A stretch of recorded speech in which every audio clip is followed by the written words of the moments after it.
મકર સંક્રાંતિના પર્વને હવે ગણતરીના દિવસો બાકી છે ત્યારે પંચમહાલ જિલ્લાના ગોધરા શહેરમાં બસ સ્ટેશન વિસ્તારમાં આવેલા પતંગ બજારમાં ખરીદીનો માહોલ જામ્યો છે। પતંગ રસિકોમાં ઉમંગ જોવા મળી રહ્યો છે। ઉત્તરાયણને પગલે ખરીદી માટે વેપારીઓમાં નિરાશાના વાદળો હતા જે હવે દૂર થયા છે અને હાલ બજારમાં પતંગ અને દોરીની ખરીદી નીકળી છે। પતંગ, દોરી, ટોપી અને ચશ્મા વગેરેની ખરીદીમાં હાલ તેજી જોવા મળી રહી છે ત્યારે આ વખતે ખાસ યુવાનો પણ ઉત્સાહી જોવા મળ્યા છે। ફરવા જવાની જગ્યાએ વહેલી સવારે ધાબા ઉપર જવાની પૂર્વ તૈયારીઓ સાથે હાલ પતંગ રસિકોમાં પણ ઉમંગ જોવા મળી રહ્યો છે।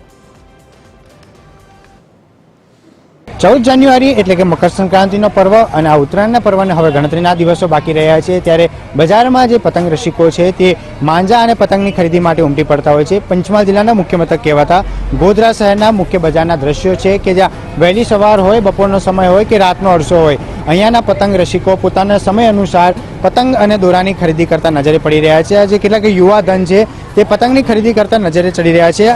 તેઓ સાથે જાણવાનો પ્રયત્ન કરીશું શું છે આ વખતની 2026ની ઉત્તરાયણ કેવી રીતના મનાવવાના છો, કેવો ઉત્સાહ જોવા મળે છે? 2026ની ઉત્તરાયણમાં સવારે વહેલા ધાબા પર ચડીને ચીક્કી, નાસ્તો અને એ બધાની તૈયારી સાથે સવારે વહેલી સવારથી લઈને રાતે મોડા સુધી ફટાકડા ફોડવાના છે અને પતંગ ચગાવવાની છે।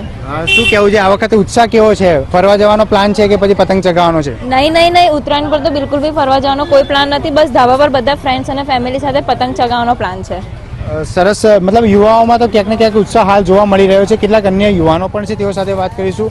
લોકોને આજકાલ ફરવા જવામાં શોખ હોય છે પતંગ ચગાવવા કરતા, તો આ વખત શું ઈચ્છા છે તમારી? અમારી તો ઈચ્છા એવી જ છે કે સવારથી લઈને રાત સુધી ધાબા પર પતંગ ચગાવવાની, નાસ્તો કરવાનો, રાત્રે ફટાકડા ફોડવાની અને પતંગની ઉત્તરાયણની મોજ માણવાની, એ જ અમારું કાર્યક્રમ ફિક્સ છે। વેપારીઓમાં પણ ઉત્સાહ તો જોવા જ મળી રહ્યો છે। શરૂઆતના દિવસોમાં મંદી જોવા મળી હતી, પરંતુ છેલ્લા 2-3 દિવસો જ બાકી રહ્યા છે ત્યારે ઉત્તરાયણની ખરીદીમાં તો હાલ તેજી જોવા મળી રહી છે। ત્યારે જોવાનું રહ્યું 2026ની ઉત્તરાયણમાં લોકોને કેવો ઉમંગ રહે છે। પાર્થ પંચાલ, TV 13, પંચમહાલ।